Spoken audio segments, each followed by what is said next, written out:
Hi everybody, this is the Baseball Hut, the amazing, spectacular, terrific, the great one, the people's champion, your host, the Hut. Welcome back to the Baseball Hut. Hopefully you like this video. We're getting close to the Major League Baseball trading deadline.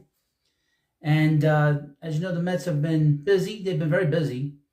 They've made about 2-3 trades in the last few weeks. They made a couple of trades this weekend, bringing Jesse Winker, Marlins Tanner, and a couple of weeks ago, Phil Maton.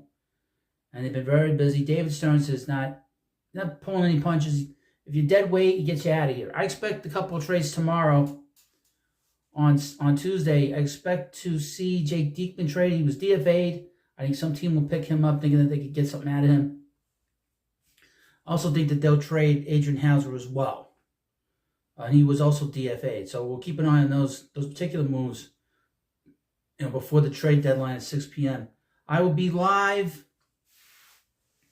a good portion of Tuesday from 9 to 10:30, and then I'll be back at 2 o'clock until through the deadline.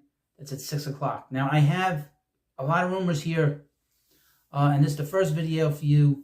And this is a rumor about Tanner Scott. This is a report, and this is a report of the report from Mesmerized Online. They do a great job.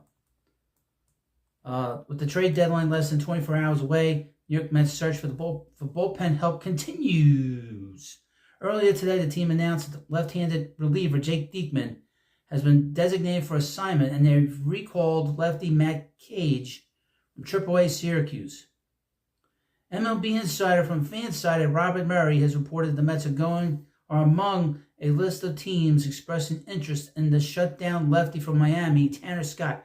Well, he does have a high walk rate. He's not a shutdown guy. He has pitched well. We'll give him that.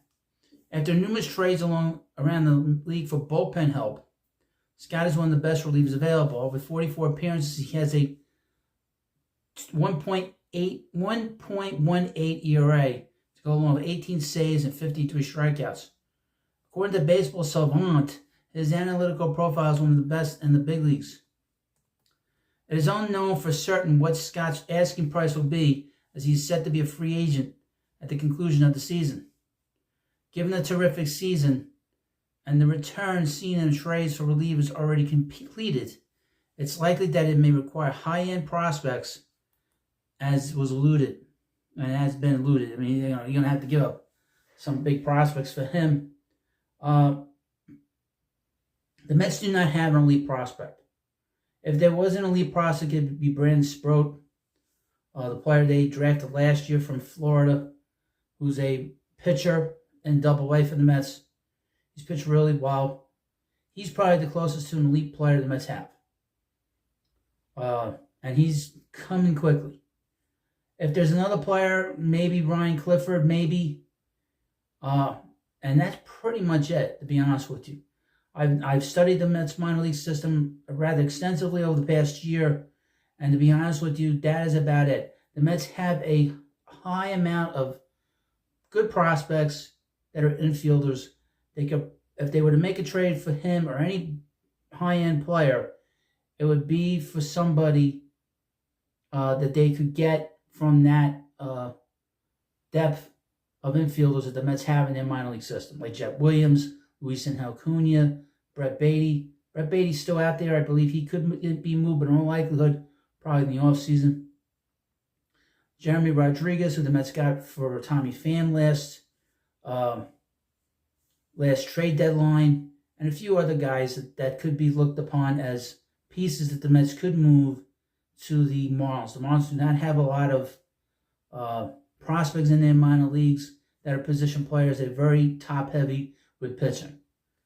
And we can't forget that last year they brought in Marco Vargas for David Robertson in that trade last year. So he's another player that could move back. I mean, that's a possibility. But just want to get this little report out to you about the Mets and Tanner Scott.